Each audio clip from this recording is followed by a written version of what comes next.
Howdy-ho, boys and girls. It's time for another Jeep Talk Show interview. We're going to be talking with Tyler. Tyler, you know Tyler from MORRFlate. I pronounced it correctly this time. I still say MORRFlate from time to time. You seem noticeably upset.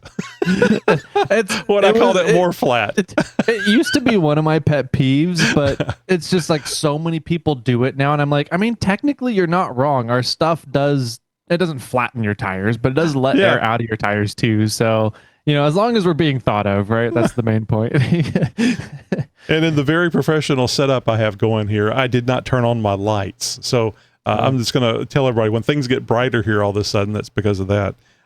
So I really appreciate you filling out the information, the intro information. I used to have to look this stuff up, and I didn't always come up with the stuff that people wanted me to say. So we fortunately made it to where when people are signing up for the interview, they can fill out a form and put there what they like. So anyway, to that end, Tyler has been rock crawling and enjoying outdoors since he was born. Literally born under a Jeep is for what I'm hearing here. Well, maybe not a Jeep. Toyota, Tony. Thank you. Tony, Thank you. Well, you know, Jeeps are so universal. That is the answer 95% of the time.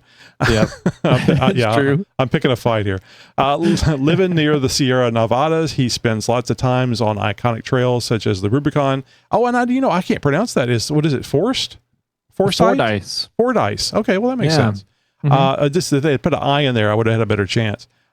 In his sometimes tracked custom 4Runner rock lander. What does track mean? You mean like on GPS or ARPS or? Like I have snow tracks for the 4Runner. Oh, wow. Yeah. So are you locked into that on that vehicle, or can you move it to another vehicle if you upgrade? You can move them to another vehicle. They just take wheel adapters. So I get wheel adapters made from Bora adapters. They're kind of up in the Reno, Nevada area. And I have stupid custom axles under the 4Runner, and so no such thing. No such thing. No such thing. I'll just wait until I tell you about these axles, man. They're a mix of Toyota and Ford and custom parts. That's wonderful.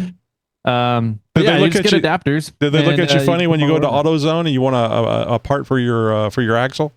Oh yeah. If I go in there, like anything on that vehicle, it's just such a mishmash of. It's wonderful though. Vehicles. That is really, really cool. It's like you're taking the best of all worlds. You're MacGyvering it. Is what it is. So that's just amazing. How does it? Has it worked out for you, or is there more modifications coming?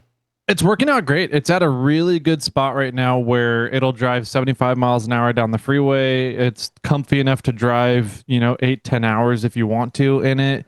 But I can go rock crawl at Johnson Valley, Moab, Rubicon, Fordyce, and not really worry about breaking stuff and drive it home if I want to. So it's in a really, really good spot right now. The last big things I did to it was a full new, everything frame down got replaced. New suspension, new axles. I chopped off part of the frame and put a new frame from Firewall Forward on it. And it drives and wheels awesome. You're not upgrading this thing. This thing's never. You're going to be buried in this thing. I can tell. Yeah, I'm in a predicament right now. Do you know of Stellar Built, Toyota building company, and they're branching out to doing more stuff now. They do anything frame down, suspension axles, blah blah blah. They're a builder here in the Sacramento area. And they build some pretty wild and crazy shop vehicles. And they have a 2004 4Runner called the Moscow Mule. Oh, that sounds familiar. Yeah, and it's on 42s, Super Duty axles, completely custom suspension, 3-link in the front, and a reverse triangulated 4-link in the rear. And straight piped with that 4.7 V8. It sounds so good, and it's really well done. The interior's in great shape for a 2004 vehicle.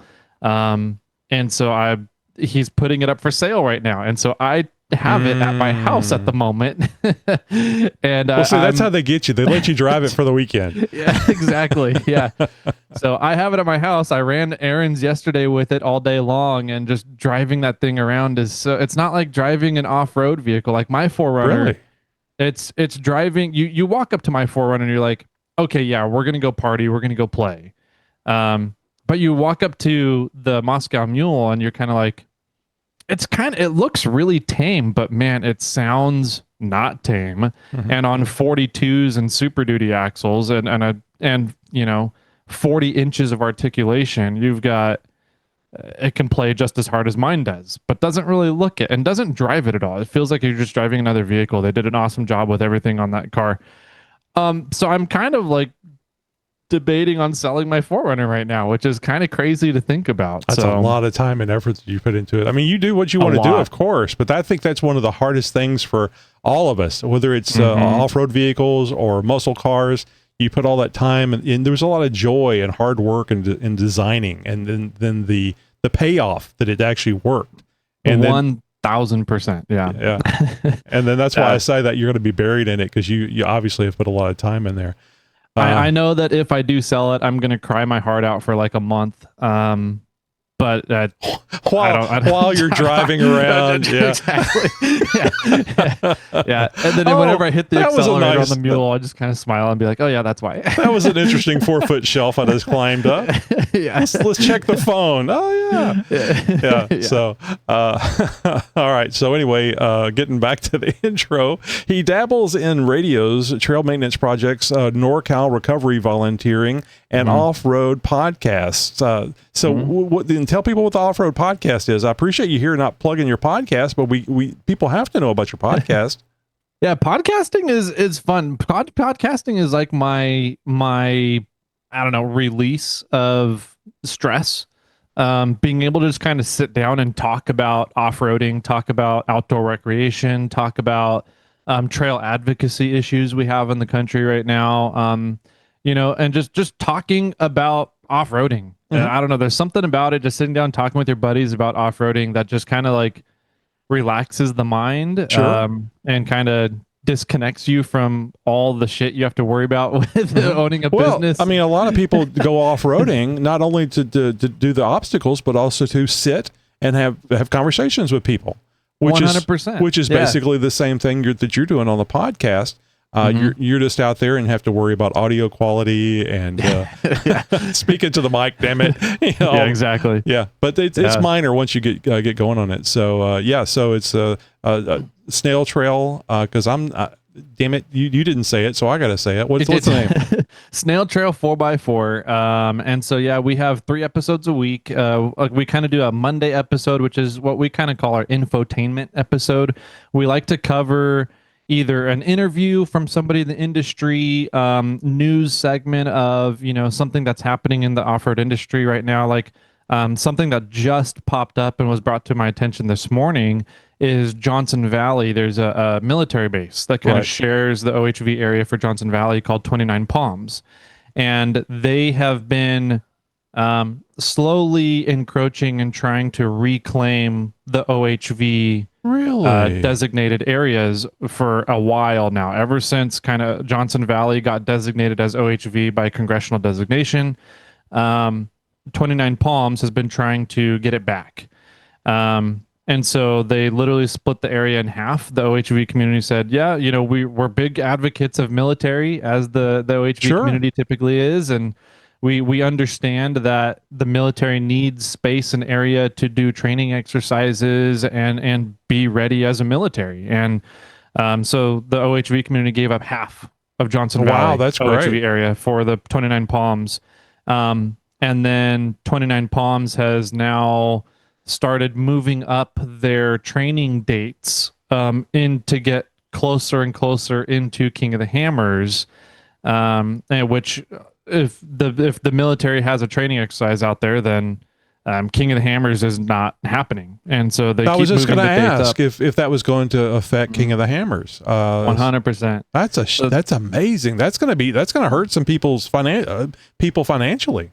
A lot of people. I mean, and there's so many people in this community, in this industry, that really relies on King of the Hammers for like that mental health, that escape that I was talking about, that I get from podcasting and from hanging out at a High Sierra Lake, right?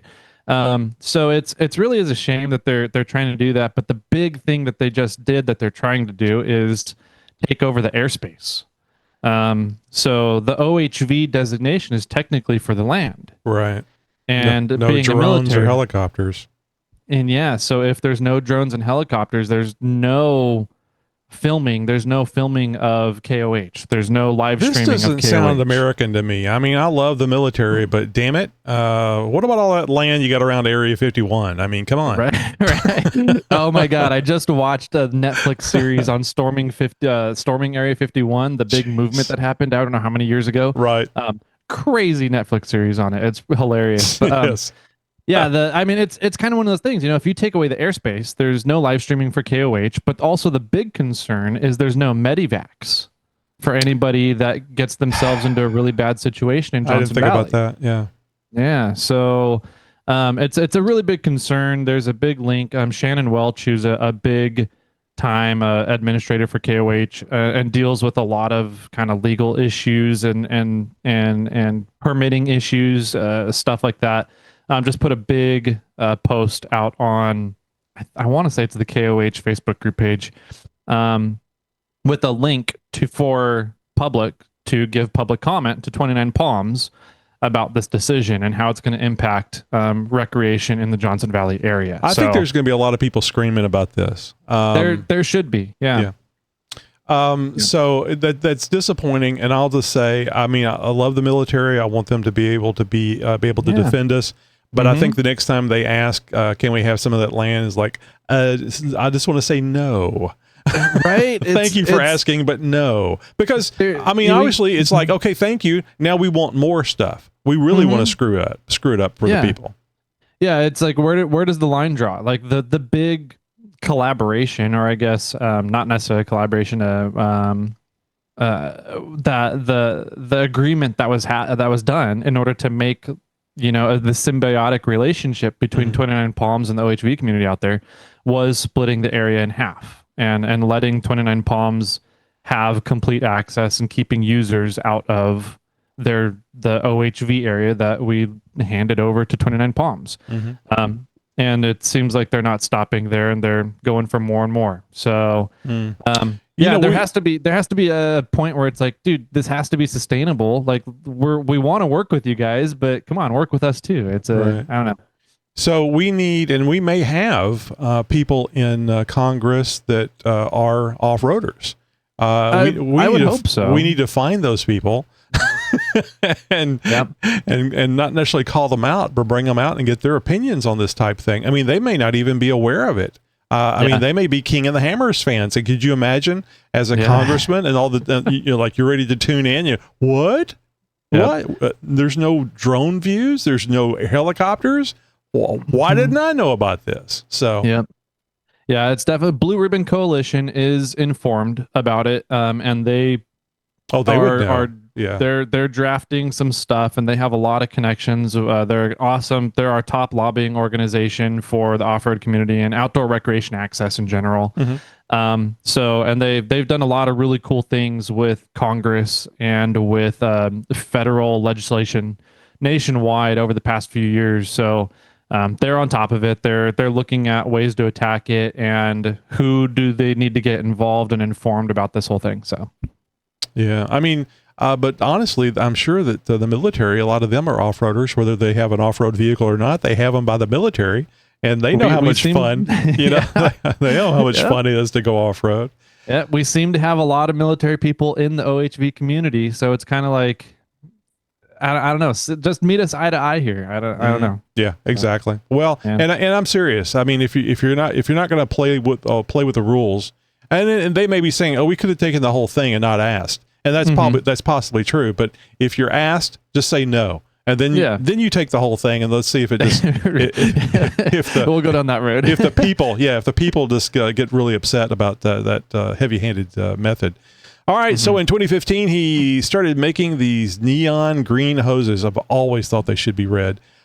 In 2019 he turned that into a business, and now in 2025 he has expanded MORRFlate multi-tire inflation and deflation to include compressors, tire repair solutions, and finally automation. So I want to start with that last one first. Automation. What automation is it? Like it will deflate your tire automatically while you're going down the trail? Not quite Is it a Hummer? close. Is it a Hummer setup where you can air up and air down while you're driving? That would be cool if it worked well. So that is not that far out of the works at the moment with how many portal companies and the technology with portals coming into the industry and coming to market at a kind of as a feasible option for civilians and recreational users.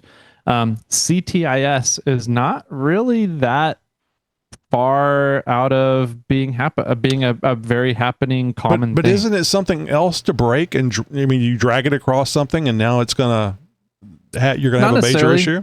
There's definitely ways to protect the airlines, and there's different methods. So yeah, it would be so cool at the head of the trail, and Yeah. everybody's out airing down, and you're like sipping your coffee, and you press a little button, and I'm assuming it makes some noise. And then the tires are just kind of, and you just looking at the gauge. Yeah. That's so yeah, cool. it's right now you can do that. You can sit out there and sip your coffee, push a button. Is it Bluetooth? It's got to be Bluetooth. Thing. Also, not too far out of the works. We make fun of the Bluetooth, like Bluetooth drive shafts and Bluetooth shocks, and where you can change the shock settings. I so badly want a shock that I can adjust. I don't know what I would use it for. I'd probably just set it one place and leave it there the rest of my life. But it'd be fun to have that knob. Dude, the knobs are great, but the stuff, the auto adjustment shocks that are coming out from Fox and ADS that have in-cab controls where you can set your shock a tuning to different presets kind of thing, and it'll also adjust on the fly. Yeah, like it'll tell if you're going through whoops, and it'll adjust your shock, your rebound, and your other one for appropriately for whoops. If you're going through rocks, slow rock crawling, it'll adjust the shocks for that. Like it's pretty impressive, the technology that is going into freaking coilovers and suspensions right now. So just about the time that the suspension, all that stuff is, whether it's Bluetooth or not, it's all adjusting AI. The voice from Kit is telling you what's going on with what it's doing. About that time it all gets perfect, we'll start flying cars. It'll all be flying. Off-road will be dead. It'll be just over terrain is what will be the new thing we'll be doing. Well, the ongoing joke that I have with my podcast co-host Jimmy is that with all the automation coming into cars, self-driving cars, the software that's in cars, all the sensors, they can tell where they're going, it's going to turn into a thing where you just kind of take your car out and hit go on the trail and then just walk along beside it. You have your hike and you just get to watch your car. The AI Kit will ask you to exit the vehicle because the terrain ahead is too difficult. Exactly. Let me just do it from here. And it's going to be, can you walk? Do you need assistance? Get the Segway out and follow along. It'll be an off-road Segway. Exactly. We did a number of years ago now, we were talking about Land Rover, and they were talking about that exactly, where you would exit the vehicle and it would traverse the terrain for you, and then once it was safe, you get back in your vehicle. Shoot me in the fucking head. Right. I'm like, I do really like watching my vehicle suspension work. Well, and as an influencer, as somebody that's putting up video, that's what you want. Now you can get those great shots from outside. Very true. Yeah. But yeah, automation, man, it seems like, I don't know, I'm a very, I sometimes I call it a borderline between efficiency and laziness. Absolutely. You're always, what let the computer do it. Right? I mean, it's just stupid. Why do I have to do this? Let the computer do it. So I've always, there's been this notion forever in inflation and deflation with tires and off-roading that it's all evaluated based on how fast does it take, right? How much time are you spending airing up and airing down your tires? So it's always been about speed. And to some extent, with our stuff, it still is about speed, right? You don't want to be sitting there for an hour, 45 minutes, inflating your tires or deflating. Like, you do that once and twice, and once beginning, once at the end of the trip, that's 2 hours of your day almost gone. And and a lot of people just don't air down at all on the trails because it just sucks. It takes too long and they don't want to take the time. Or they don't have a compressor. They don't have an air tank. It's just, it is what it is.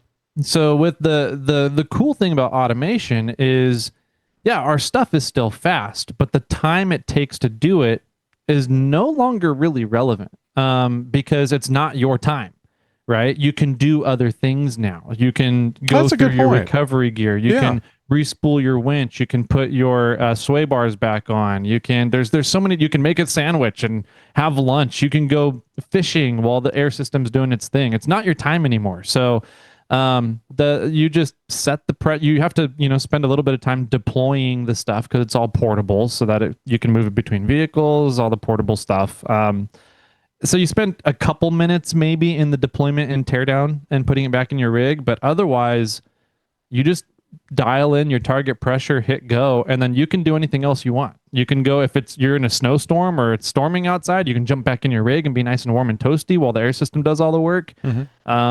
There's lots of different, ways to play on this notion of it doesn't really matter how much time it takes anymore, as long as you're doing it in like, in my opinion, under 20 minutes. Like anything more than 20 minutes stop and people are like, that's too much time and effort to really care about airing up and down for the trails.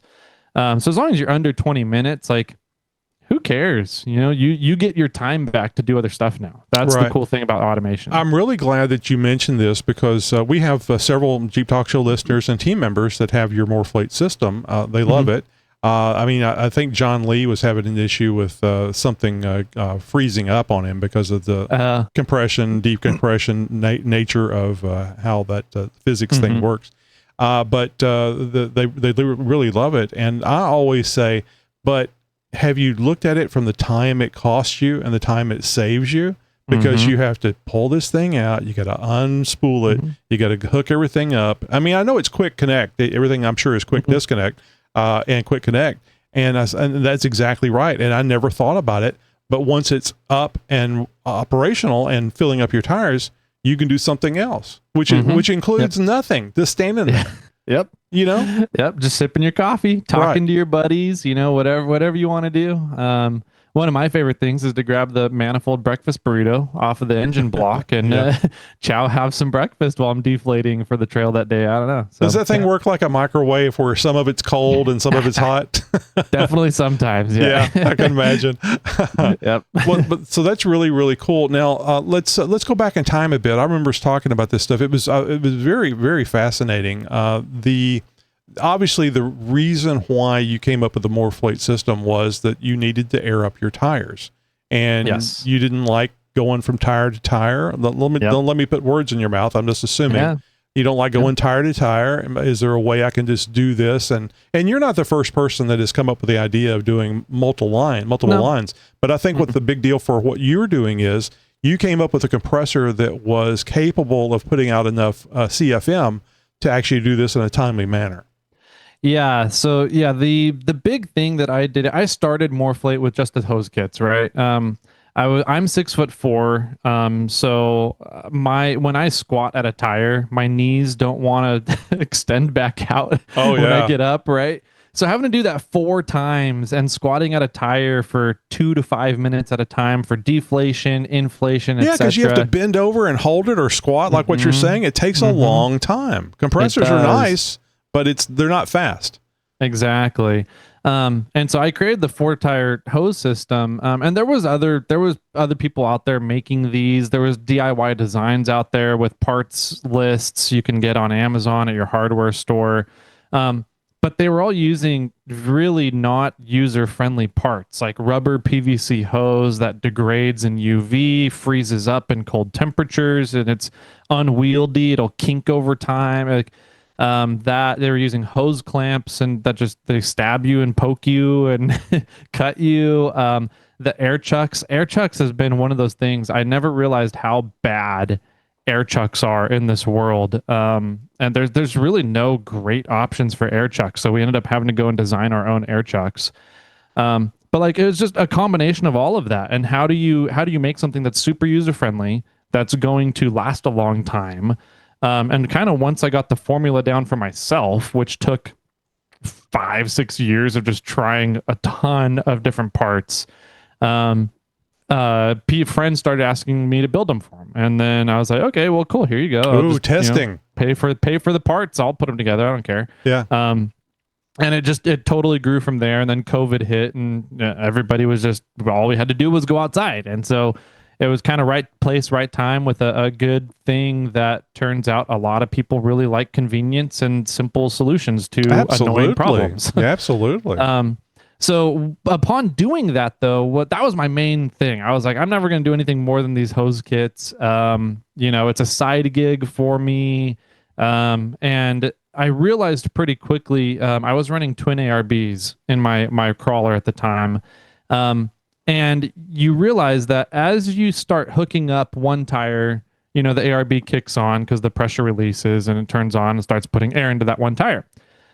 You hook up a second tire and the ARB kind of picks up speed in the motors a little bit. And you're like, And then you hook up the third tire and the motor kind of picks up speed again. And then you hook up the fourth one and it kind of picks up speed. Wow, I did not know this. It almost smooths out. And I was like, there's something going on here with that. And it took me a while of digging into it to figure out what was happening. And turns out twin ARBs, awesome compressor. They do a phenomenal job with it. They output about 6.2 CFM at 0 PSI. So we'll just say it for argument of math, right. 6 CFM. A tire's Schrader valve, so that's your valve core in your valve stem. That valve core, the valve stem itself has an ID of about 1/8 of an inch.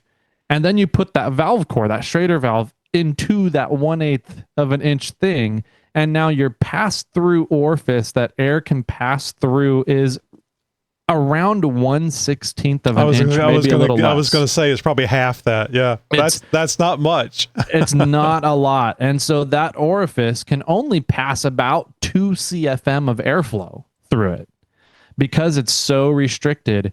And so when a twin ARB does 6 CFM output, but you can only accept 2 CFM through your tire's valve stem, you end up with this backlog of pressure between your valve stem and the compressor. And you see this. You see it happening all the time. If you are using an inline gauge between your ARB and your valve stem, and the gauge is reading 50 PSI, but you only have 15 to 20 PSI in your tire, and you have to stop the compressor, stop the airflow to see what the pressure in your tire actually is. Oh, I hate that. That's what's happening. You're building this back pressure between the valve stem and the compressor because the compressor puts out more air than your valve stem can accept. Right. So this back pressure makes compressors work harder because they have to overcome that back pressure more to get air into your tires. Right. Working harder makes compressors run hotter. They use more electricity, bigger amp draw to the motors. Which again, more electricity creates more heat as well. Right. And ARBs, a lot of people put them in their engine bays, which are already a hot environment. Right. And so if you run a twin ARB doing one tire at a time, you're slowly cooking your compressor. Eventually it is going to blow gaskets. It'll blow seals. It'll seize the motor up. It'll melt wiring. And so by hooking up and distributing that 6 CFM to 4 different tires at a time, you're now you have a usable airflow of 8 CFM, right? 2 CFM per tire, 4 tires. So now the twin ARB can run completely efficient. It's outputting its full airflow, 6 CFM, which makes your job go a lot quicker, almost 3 times as quick now. But B, because it's not fighting that back pressure all the time of trying to get air into the tires and fighting that back pressure between your tire and your compressor, the compressor just lasts so much longer. It's not overheating as much. It's not stressing out as much. It's not pulling as much amp draw from your battery. So the wiring is more happy. It goes a long way to save the compressors. So I kind of stumbled on that just from having a twin ARB and being like, what is going on with this? Why did the motors change? It's not a variable speed motor. Why is the motor changing speeds here? Found that out. And then I was like, okay, so if a twin ARB puts out 6 CFM, but the usable capacity of going into 4 tires is roughly 8 CFM, we have room to improve here. I need to make a 8 CFM compressor. Yeah, exactly. How do we get more air into these things and make it go quicker? And so I found a factory that was making, essentially they're making Smitty-Built compressors, right? That single cylinder, the 5.5 CFM Smitty-Built compressor. And I was like, hey, do you guys, do you have any means of making a higher output compressor? Like, could we make the cylinder bigger? Is that going to have too much stress on the motor to push a bigger cylinder? And they said, well, we have this design. It's essentially taking the cylinder on the one side of the compressor and adding a second cylinder on the other end of the compressor and using a dual shafted motor. And they said, we've done it before, but it's never really taken off. And so I found somebody who actually had imported those compressors about like maybe 3 years before I stumbled on them. And I was like, why'd you stop importing them? He goes, they never lasted. They overheated super quick. Same issue you were talking about on the ARB, the twin ARB. Yeah. And so I was like, oh, that's interesting. Okay. I'll talk to the factory about it and blah, blah, blah. And in my head, I'm like, yeah, they weren't lasting because they were blowing themselves up because they're pushing way too much airflow for one tire. Let me just jump in here real quick and make sure people understand. You were contacting and talking to this company, but you had to learn Mandarin first. Well, they're actually, it's surprising how good of English. No, I know there's a lot of English, but this is in China, I'm sure, or somewhere over there. Yeah. So that's really cool. So now, how much? I don't want to ask too much information here, but how much money do you have to put up to have somebody start making compressors for you, or did you have to do that? At first, it wasn't that much. You can get white labeled products, so you can order something on not Amazon too, but you can order something as long as you're willing to order bulk quantities of it. Yeah, that's where the cost comes. That's where the cost comes in, right? You have to have a place to store it all. You have to be able to make a $10,000 to $20,000 minimum order. But you can just slap your logo and colors on pretty much anything in this world that you want to. Yeah. So $10,000 to $20,000. How many compressors were you talking about there? I think our first run of compressors was 250, 300 compressors. And they were literally the white labeled compressors. I didn't know a whole lot about compressors at the time. And so you're looking at your setup, you're looking at the space you have available, and you're thinking, so worst case is I'm going to have 350 compressors sitting here for the rest of my life. Yeah, right. This could be a $20,000 loss for me, but I think the math checks out, and I got some samples sent over, and I was like, these do work phenomenally. They'll air up a set of 35-inch tires, all 4 of them, in under 5 minutes. So I was like, they do work. But the problem was that I still has to be really nervous to make that first purchase. Oh, for sure. Never done a business. I mean, I'm assuming this is your first business. It's like, yeah, pretty much. Yeah. At least on this scale, for sure. Like everything that a business, quote unquote, it's always been a side gig in the past, right? You're just making an extra $500 a month. But something to this scale it was nerve wracking spending that much money. And you're like, I'll take a leap. And they worked. We got a lot of great feedback. The main problem was that we didn't know really compressors very well. And I knew about how they worked, but there's a lot of little intricate details that goes into a compressor, from materials used to tolerances on your piston rings, to how the reed valves work, and how to get them to keep working efficiently long term. Heat sinks. I mean, the biggest issue with compressors is that they just generate heat. Any piston driven thing is going to generate a lot of heat. And so how do you manage that heat? That's the number one killer of compressors. So we ran with compressors for, I want to say 2 to 3 years, slowly, every batch that we did of compressors, production batch, we had some change happening to make the compressors last longer. We would find what the weak points were and address them with the next production batch. And then once we finally got 2 to 3 years down the road here, we were like, okay, let's completely change like a lot of the materials and the internals of the compressor, because we figured out that if we messed around with different materials, then we could dissipate heat so much quicker and so much better than anything out there. And so we ended up speccing out and building our own molds. And once you start getting into My that kind of thing, and that's cool. you're no longer doing a quote unquote white labeled product, you're now making your own molds. I mean, to make your own mold for a compressor and get all the tooling made and everything, it's $50,000, $50 to $70,000. And so I was like, no, this is paying off. The market wants efficiency. They want quickness. And when you take this output of compressor and put it through 4 tires, and then you can create a compressor that can dissipate heat better than anything out there, it's a no-brainer. It works. And at the price point that we can do it at, the market wanted it. So we spent the money and made our own tooling, made our own production line. You have to be really proud about that too, especially when it works out. It's so cool. Yeah. It's so cool, man.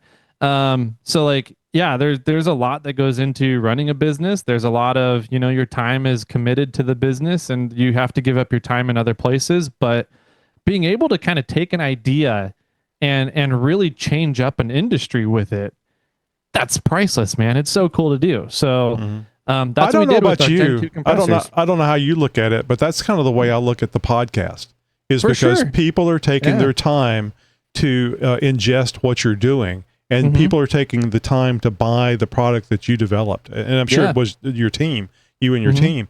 But it's a fulfilling thing. I mean, it didn't have to even have money attached to it. It better, but it doesn't even have to have money attached to it. It's that wonderful feeling you get that you're doing something that matters to people. At Trails Off Road, we didn't just create an app. You're exploring our passion. Every trail guide and every feature is built in-house by the same enthusiasts who love to off-road as much as you do. No one has trail information like Trails Off Road because no one else verifies every single trail with tires on the dirt. Find your perfect off-road adventure with the detailed trail guides filled with vehicle recommendations, obstacle photos, video advanced difficulty ratings, camping locations, and so much more. Just go to trailsoffroad.com right now, and when you subscribe, use JTS15 for a 15% discount. Help support the companies that help support the show you love, the Jeep Talk Show. 100%. Yeah, it's a really cool thing. I think that's one of the things that really sets the off-road industry apart from a lot of other industries, is that it seems like the OHV and off-road recreation community really values that feeling of helping out and doing something that matters. And so you just see more and more people in the off-road industry, it seems like more than other industries, that are willing to step up and help with things and do things and be a big part of something they believe in. So really cool industry, really cool people. Yeah. And when you're able to do something that matters, it's just rad. So I think we talked about this last time, and I'm not sure if I said it here while we were recording episode 709 of November 2022, just in case I didn't say that. And also I forgot to say MORRFlate.com, MORRFlate.com. People are saying, finally, damn it. I mean, I think most people know where this stuff is anyway, but if it, on the outside chance that somebody knows about it, hasn't purchased one, I'm sure they want to go back and have a look. I'm sorry, real quick question. I didn't want to disturb you on what you were talking about there. On the, say somebody has an ARB twin, it's working fine. They don't want to buy a MORRFlate right now. They'll wait till it dies, and then they'll get a MORRFlate. You have hose kits that they can use on the ARB, correct? Absolutely. Yeah. All of our hose kits, I believe in universality. I don't like the business model that some businesses, Apple, take in that everything is proprietary. It only works with their stuff, right? That's not the business model I like to follow. I like everything to be able to work with as wide of a range of things as they can. So it's more user friendly, right? You don't have to worry about, if you get this hose kit, is it going to work with your twin ARB or your Smittybilt or your Vayer or whatever compressor out there? We have adapters for everything, but our stuff does work plug and play with ARB, power tank, anything that uses a 1/4 inch industrial interchange. So industrial fittings, quarter-inch industrial, our stuff will work plug and play with it. So I believe in universality, and that just makes it easier so that, yeah, people, I also don't believe in wasting stuff. Like if you have a perfectly good ARB, keep using it. It's a phenomenal compressor. They do a great job. Yeah. It's the best $1,000 you'll ever spend. Exactly. Right. And their new brushless compressors are phenomenal. They're awesome. They're expensive, but they're great. And they did increase the air output on them, and they work really well. And if you use that compressor doing one tire at a time, it gets hot. I mean, it keep things away from it. But if you distribute that airflow to all 4 tires, like having one of those, if you have the brushless ARB compressor, you're thinking about getting one, great compressor. You definitely want to run a 4-tire hose kit with it because it'll help keep that compressor living so much. You're going to save money. I mean, basically, because you don't have to buy another compressor, but when that one burns up as quickly. So I would assume that once you have the MORRFlate hose kit, when the ARB goes away or you want to upgrade to the higher CFM, which I'm sure the MORRFlate is higher CFM, you can buy the compressor by itself, correct? Yep. So you can piecemeal the system and build to it. Yeah. Yep. And that way the spouse is less likely to see the charges. Yes. And we always joke around too that we will do secret gift receipts for people too. If you're like, yeah, I just need a receipt that says my buddy bought this for me. And I'm like, yeah, we'll do that for you. No problem. Not too many people actually take us up on it, but we would do that for you guys. But it's fun to do. And then you need to do also too the receipt of what I actually paid. So upon my death, open this. Yeah. So modularity and universality. I don't want to force people to buy one of our entire systems all at one time, right? If your budget is $200 here and there, it's perfect to piecemeal our stuff together. Get the hose kit now. I think that's the biggest thing. No matter what compressor you use, as long as it can handle the duty cycle of the time it takes to inflate your tires, distributing airflow is always going to be easier on your compressors. So get the 4-tire hose kit to start with. Make life easier on your compressor. Make it last longer for you. And then when it finally dies on you, come back, get a compressor. If your compressor doesn't die on you and you're like, man, this hose kit just helps it last forever, then come back and get an air hub. Make it automated. The cool thing about the air hub is we designed the algorithm in it so that it will learn whatever airflow you have it hooked up to. So if you have it hooked up to a Harbor Freight cigarette lighter compressor, that only puts out half of a CFM. Right. The air hub will learn it, and it'll figure out what that airflow is and adjust the runtime of the system. Does it have a little laugh track that'll, when it sees what you're using, it'll laugh at you? I think that'd be a big seller. There's a little pop-up that shoots out of the air hub that says, LOL, upgrade your compressor. Yes. No, it's it'll learn that. And on the opposite end, if you're using shop air that pushes a ton of CFM or like a power tank or something, it'll learn that airflow. It'll learn that you're pushing 30 CFM and adjust your runtime for that. So it's a universal thing that you can plug in line between your air source and your hose kit to create an automated air source. So go with that if your compressor's lasting just fine, and then eventually your compressor will die. I don't know when. It could be next year. It could be 10 years from now. It will be whenever you're airing up a tire from a blown bead on Black Bear Pass. Right. It's the worst time when you need your compressor to work. And then come back and get a compressor. Spend another $200-$300 and get a compressor. And then our compressors now, all of our stuff, we ended up putting a lifetime warranty on everything, which is kind of unheard of in the off-road space. Especially on that air compressor. Good Lord. It's going to die. Yeah. It's going to die. And it will. Compressors are just consumable items, but we have done such a good job, I think, at choosing the correct materials, at minimizing the tolerances in the cylinders, at using a better material for the piston rings, at how to make a more durable, longer lasting reed valve, how to dissipate heat from the units. We're getting from the white labeled unit that we started out with, that you see everybody having, that looks like the same compressor we do. that we were able to increase the duty cycle by 3 times. Wow. So if you hook up somebody's unit, one of the other compressors out there that looks like ours, to a 4-tire hose kit, you're probably getting about 10 to 12 minutes of runtime, which is good for about 2 vehicles. We take our compressors out to events. So like Jeepers Jamboree, which is out on the Rubicon. We go and has 800, 900 vehicles at it sometimes. I think this year they were at 600 vehicles. We go out to Tahoma, the Tahoma staging area at where everybody comes out of the trail, and we inflate anybody who wants to inflate their vehicle coming off the trail. And I think this year we did something like 450 vehicles spread out over, I think, 6 compressors. Mm-hmm. So, I mean, and they all did it awesome all day. Did everybody None of them hit thermal cutoffs? Did everybody get a snail trail and a MORRFlate sticker? Yep. Here's your sticker. Slap it right over their headlight and see if they notice on the way home.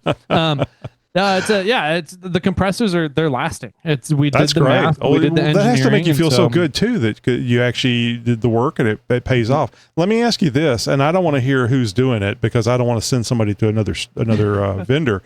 But this is one of the dangers of having things done external to the U.S. So how long was it before your new designed compressor showed up in somebody else's stock? The automation showed up pretty quickly. That one we actually had to get lawyers involved with. One of our competitors uses the same factory we do for good reason. The factory's awesome. They make good stuff. They're good at that, about their quality control procedures and sticking to whatever your specifications are that you give them. They went to the factory while we were making our first production run of air hubs. And we hadn't told anybody. We hadn't really started teasing the air hub. They were just in production. And our factory took one of our air hubs off our production line, gave it to my competitor, and said, here's what we're making for MORRFlate. We can make something similar for you. And our competitor took it back to the States and immediately put it on social media saying, look what we made, look what we came out with, look what we having launching. And I had to get lawyers involved, and it was a mess for a little bit. So yeah, it happens. It sucks when it happens, but that's one of the big things that I had to learn late in owning a business, and that was one of the things I had no clue about, and I had to do a lot of research and spend a lot of time and spending a lot of money talking to lawyers about how to do this as intellectual property. Right. So when you deal with overseas production, to help keep costs down on retail prices, there's a really big, you end up spending a lot of money on intellectual property to protect yourself. So, that was 20, I think last year, 2024, I spent a lot of time and effort being like, I need to do something to protect this business here. Did you get an I'm sorry or anything from the other company, the competitor? No, they pretty much in lawyer terms, they flipped us the finger, and they took the unit that they had and enclosed it into a steel box so that it didn't look like our unit, and kept showing it off and taking it to events and telling everybody that this is what they came up with and everything. And we're running pre-orders off of it. So they had a picture of our unit on their website saying, here's our pre-orders. We're going to be launching this. Send us money for your pre-orders. And then they changed the image to this steel box because we're like, you can't put our stuff on your website, and get money off of it. But it's amazing that they would just do that so blatantly. Like nobody's going to, I mean, you've got customers, you got people that love your stuff, and they're going to say, what the hell, man? That's what I bought from MORRFlate. And Tyler, by the way, these people are selling your shit or trying to sell it. Yeah. Granted, they photoshopped it, so they took the image of it and then photoshopped their own coloring and logo on it. But I was like, no, that's look, I have one in my hand here. This is what you guys have on your website. But yeah, they put a steel box around it and continued on. And I asked the lawyer if there's anything we can do about it, and he said the only thing we can do is if they deliver your product to their customers, then we can go after them for the sales and profits, all the revenue that they brought in from it. But if the product they end up delivering is different and all they're doing is collecting money based on your quote unquote your product, but it's not your image, it's a copyright thing and it's a pretty weak argument. I'm like, that's such, I don't know. Intellectual property is a weird thing in the United States where you have to do it, but there's such easy ways to get around intellectual property that it's kind of cheating and it just sucks. So did you go back to the company and ask them what the hell, man? Oh yeah, for sure. I asked them about it and they were like, no, we're not doing anything. The factory gave this to us and said that it was what they can make for us. And I was like, so I talked to the factory. No. Yeah, the factory is who I'm talking about. Oh, the factory. No, I was like, what the fuck, man? And they're like, yeah, sorry. I told them this was an engineering sample and this is an example of what we can do, but we can't make this because it's yours. And I was like, did you really say that? And so he sent me emails. He sent me screenshots of emails with my competitor, and he literally did say that. So, I mean, granted, he did have well intentions, and he's running a business too. And oh yeah, no, I mean, it's hard to say no to money. I mean, yeah, but at the same time, like, did you have to give him one of our units? Like, could you have just made him a sample of a different unit and I don't know. And he got it once I explained it to him, but he got it ahead of time. Fiasco. This goes on a lot. That's the reason why I asked about it. I knew that this was something that was going to happen. And I think that on your white label ones, wasn't that same compressor? I mean, not that it was illegal, but wasn't that same compressor showing up at, what was it, Napa? I believe.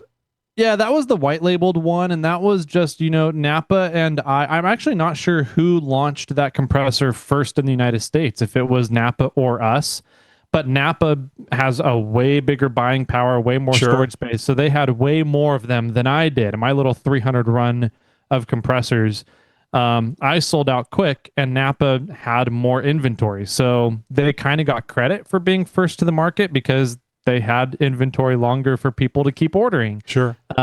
But it's and nobody was stealing anything. You weren't stealing from Napa. Napa wasn't stealing from you, but it was the same compressor, because some people noticed that as well, is that you could get the same compressor at Napa.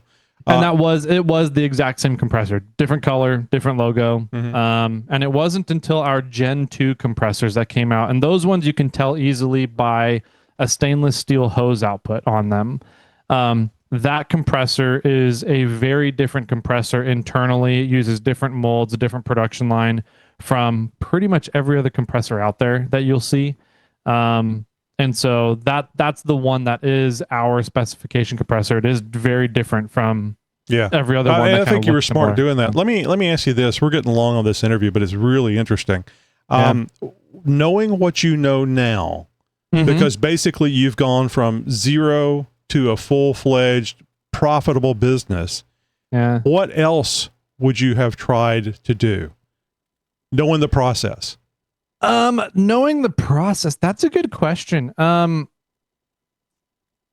think there's a lot to learn in the background of businesses, and how to run a business so that you don't get the IRS coming after you, so that you don't get your local county business operations license department to come after you. How to get it so that your state sales tax is done correctly. There's how to get it so that you kind of protect yourself and your employees and everybody who you're paying and you're providing paychecks for, on the intellectual property side, so that you're not getting ripped off and getting the market taken away from you. There's a lot to learn of the behind the scenes of just running the business. And I love the off-road industry because almost all of our stuff that we have in the off-road industry, the cool stuff that we see out there, started because an off-roader needed something done. They needed some problem solved, and they went into their garage and freaking solved it. And another off-roader said, "Hey, that's neat. Can you make me one of those?" Exactly, right? You see Duro Bumps. That's what he did. That's how MORRFlate started. That's how BAMF, Bay Area Metal Fabrication started. I mean, that's kind of how Metal Cloak started. They were just looking to do fenders.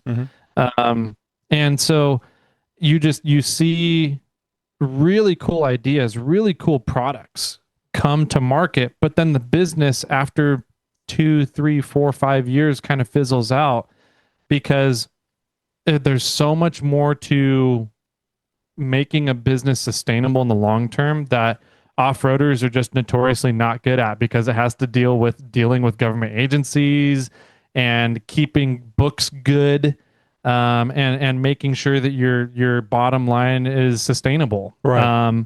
And off-roaders were great with working with our hands. We're great with fabricating stuff and coming up with things, but there's so much in that background that was difficult to learn by making mistakes. Mhm. So I wish, going back, that I had consulted with more people about the back end business stuff and how to do it right the first time, rather than making expensive mistakes and having to learn that way. So it's kind of like when we put a lift on our vehicle for the first time, and then we go out there and use it and go, I need a bigger lift. And now that money that you spent on the first lift was just, it was a learning experience. So I understand exactly what you mean. Is there another product, knowing all the back end now of going through this process? Was there another product? And I don't know, maybe there's another product on the horizon that you're thinking about. Not, I don't know. You got more than one great idea, Tyler. I know you got more than one great idea. There are definitely some fun ideas rolling around up there. I got the chance and opportunity to interview Quinn with 74 Weld a while ago on our podcast Snail Trail.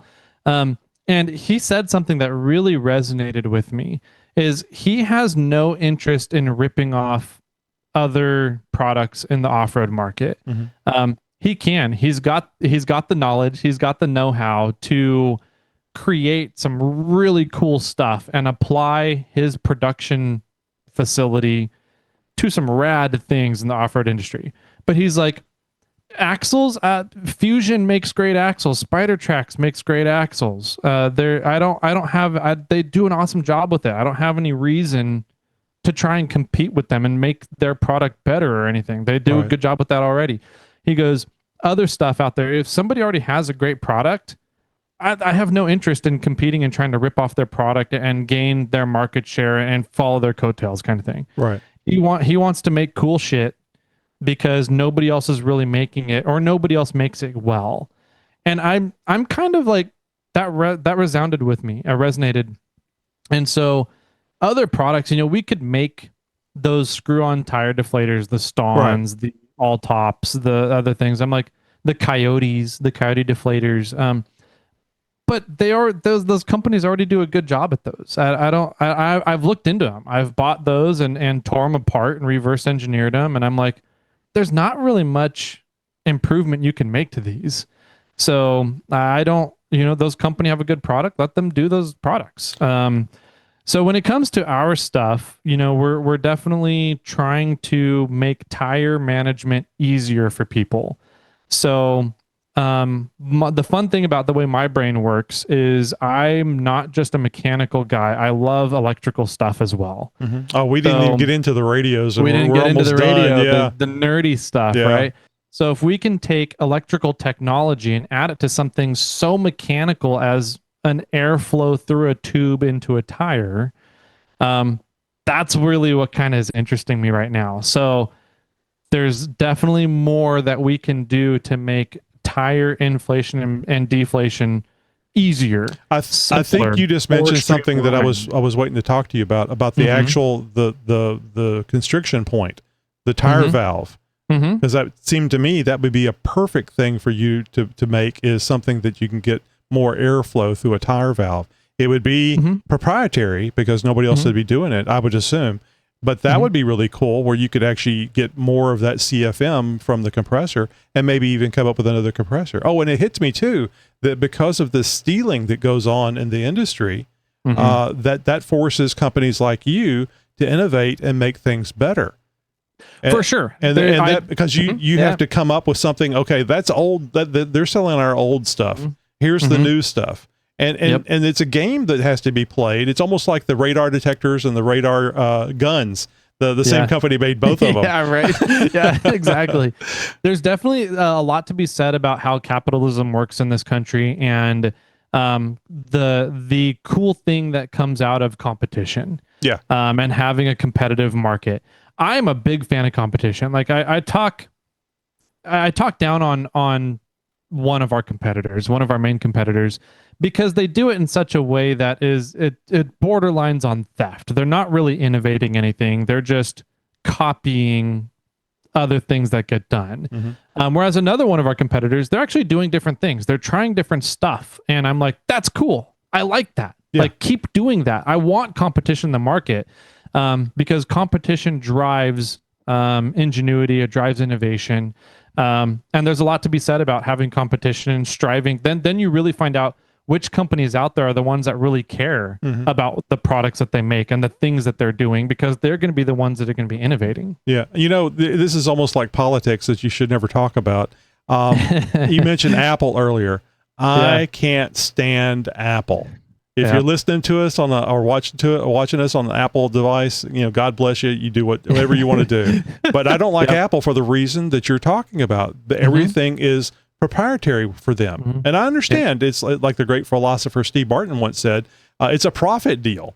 So I understand, but I don't like them. I would rather have anybody else to use it. But at the same time, they're filling a niche and making things. I mean, and they don't just steal from other people. I mean, Samsung does that from iPhone. Yep. They pay Apple quite a bit of money to have the Galaxy phones shaped the way they are. Oh, I love my my Note 10 Plus. Yes, I know it's an old phone. People are going, Tony. All right, so let me ask you this before we wrap up. When was it that you got your first offer from somebody to buy the company? That actually happened in 2023. And it was really interesting the way it happened. I'm not going to name the company or call them out, because they are pretty cool guys, the guys that own the company. And they're a big-ish company.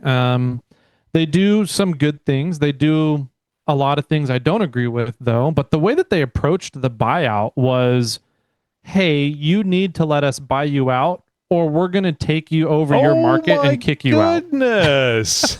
I was like, that's an interesting way to approach buying out a company. I wonder if this would work when you're asking a girl out for a date, because that really sounds more of a great way of getting her to say yes. Right. You either let me take you on a date, or I'm taking you on a date, and you're not going to know what happens the next day. So yeah, no, it's that's a Bill Cosby joke. Yeah, right. It was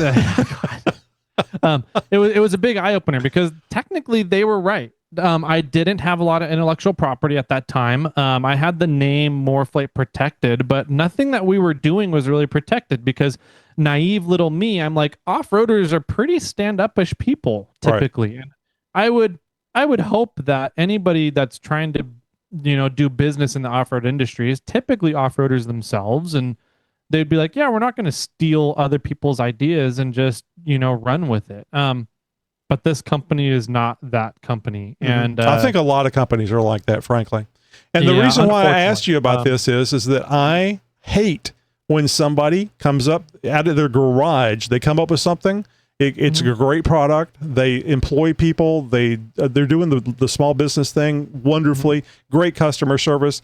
And then some multinational bullshit company buys them, and everything starts getting made like it's a pile of shit. So now they've taken your name and sullied it. You don't care because you've got the money. I think everybody still cares, but you know what I'm saying. And it is like the death nail of a great company. So I hope you never sell, or maybe whenever you're 90 years old and you're trying to provide for your family and their grandkids and their grandkids. I understand, but I hope you don't sell, because I think that changes a company significantly. 1000%. I mean, Nitro Gears was an awesome gear company. Gears, axle shafts, ring and pinion stuff. They did a really good job. Their customer service was phenomenal. The dude that ran that company really cared about the customer service. And then the company that bought them, I'm not going to say names, but you can go look it up if you want. Sure. Completely ran it into the ground. They kind of bought Nitro Gears and paid off the owner to just take off.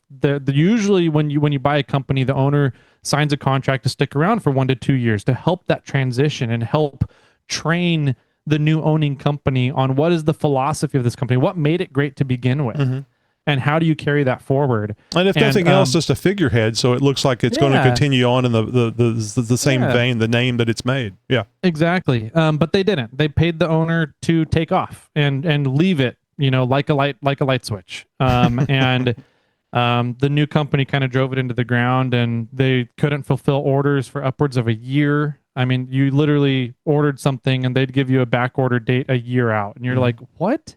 How are you? I don't know. And Nitro Gears, they're still around, but it's not what it was. I don't know the full detail on Yukon, but Yukon Gears was wonderful. And now people just won't touch them. I mean, installers that do diffs will not touch them. It's just so sad, and it happens time and time again. It's simply the matter of this company has built up a great name. Now let's buy that great name and sell stuff that we're making 50, 60, 70% profit on for as long as we can. And when it goes away, we'll do it again.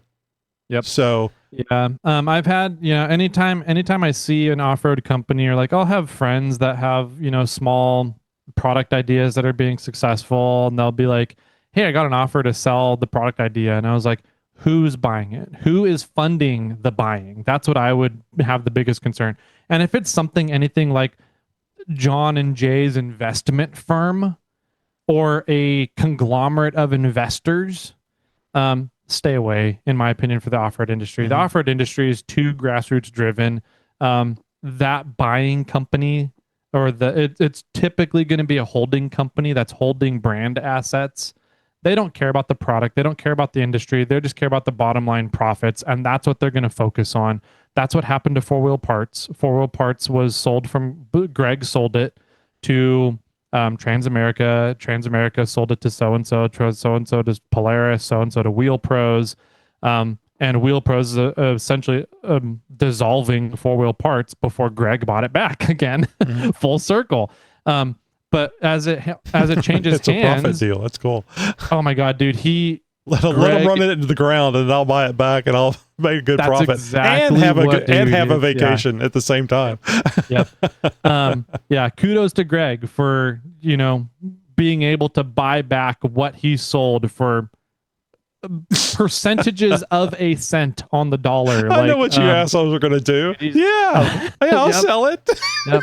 But when he originally sold it and to Transamerica, Transamerica only cared about the profit, and it changed the entire business structure, and all the sales reps at 4Wheel Parts. The main part of how they were compensated was just on pure commission. How much crap could they sell you? They didn't care what they were selling you. They didn't care about what they were putting on your vehicle. The word's going to get out very quickly about all the crap that you sold me for my Jeep or Toyota that I really didn't need or paid too much for. Yep. And 4Wheel Parts essentially went under within 5 to 7 years of that. So, Tyler, this is definitely a thing, man. This is really interesting. You ought to consider starting a podcast because you got a lot of good information here. Snail Trail Podcast. You can find Snail Trail on, I'm sure, all over. It's primarily an audio podcast, but are you guys on doing the video as well? We do a video, but it's mainly just to have another channel for people to consume it. The video, we haven't streamlined the studio to make it good for video viewing. But if you like to watch podcasts and video and watch me and Jimmy talk about and goof around the things that we talk about, it's up on YouTube. I never thought talking heads, especially like in an hour, why would anybody sit there and watch two talking heads? And then somebody, after we started doing it, I've got a team now, and the volunteer Jeep Talk Show team says we need to get on YouTube. So, okay, we'll do that. I can't have a team without listening to them, right? And so it wasn't until after we started doing it that I found out why it's a good thing. Yep. People work on their Jeeps in their garage, and people like using YouTube to help, with what they're doing. They've got the TV, they've got the Fire Stick. Yep. So now, instead of trying to figure out a way to listen to the audio only podcast, they can just pull it up on the TV, pull it up on the YouTube. Yep. And if they want to look, they can turn and look and go, what are these knuckleheads talking? What are they laughing about? What are they showing? You know? Yep. Yep. So Yep. It makes sense. So yeah, Yep. I mean, I'm a convert. So, Nice. all right. So you know how the kids love the social media. Where can they find MORRFlate, Tyler, and some sexy gratuitous axle shots from your Toyota? Yeah, over on MORRFlate. So that's the business one. It's MORRFlate everywhere. So MORRFlate. There's Instagram. We have a very lively Instagram account. It's really cool the way that we've kind of created it. It's become a cool thing for customers and people getting our gear to share it on Instagram and social media and share the fun adventures they're doing. And so we love sharing those adventures with everybody else. And so we all of our stuff pretty much on the MORRFlate Instagram is all user generated content. We don't really do the stuff that we create ourselves anymore. We're just sharing everybody else's adventures while they're out using our stuff. It's wonderful. really cool. Yeah. So that's on Instagram. We haven't really done a whole lot with TikTok, or I'm hiring a new marketing guy now. And he has some fun TikTok ideas. So we'll see how that grows in the future. We have a pretty lively, educational email blast. So a lot of companies will just email blast all their sales they're doing, right? And talk about all their products. And we really try and make sure our emails are educational. So if you're interested in learning more about inflation, deflation, tire repair, get on our email chain. There's a lot of really cool educational stuff going through there. The Facebook is just copied over what is happening from the Instagram account. So it's all there. If you want to see stuff of what I'm getting myself into, which is more of building stupid axles, playing with dumb vehicles, romping around in the 4Runner on tracks in the snow, that's over at 4x4 Toyota Tyler on Instagram. So, and you guys are on Instagram with the podcast as well, right? Yep. Snail Trail 4x4 is the podcast one for Instagram. Yeah. Mm-hmm. Excellent. So I always say this, but I'm going to be bugging you to get you back on because I mean, we've talked over an hour, and I let it run. It doesn't feel like that. Yeah, I know. I let it run a lot longer, even though I saw that we were getting at the hour, because it's just so interesting. And I have not asked you all the questions I want to ask you, and I'm sure Let's do it again, man. Yeah, I'm sure you haven't told me everything that you've learned and people you've talked to. So, going to get you back on. Cool. Maybe next month, if that's not too soon for you. September. Sometime in September should be good. So, good. So we'll be in contact with you, and you guys out there watching and listening, you can get more Tyler. Of course, you can go to Snail Trail and get more Tyler right now. Who's all on the show now? You mentioned somebody else. Jimmy Jett, he kind of started Snail Trail 4x4 as a YouTube channel showing people how to work on Toyotas, and mainly older school Toyotas, the mini trucks, a lot of 5th gen 4Runner stuff. He's doing more Tacoma, Tundra stuff now. So we just kind of took the channel, the podcast, and put it under the Snail Trail brand, which works out really well. So we both drive older Toyotas and love talking about how many transfer cases you can put in a vehicle and how slow you can go. So it's too many when you're reaching way behind you for the shifter. Right. Yeah, I got to train the kid to shift the shifter in the back seat there now. Yeah. So. Get the 50 cal gunner glasses, right there on the shifter. Yep. Yeah. All right. Yeah, it's all good stuff. It's fun. All right, man. A lot of fun. Glad to have you back. It shouldn't have been this long, but you know how it goes in podcasting. So have a great day, and I'm glad we were able to make this connection. Me too, Tony. You too, man. It's always fun being on here, chatting with you, having fun conversations. So we'll do it again soon. And thanks, man. You're my friend. You're my new friend.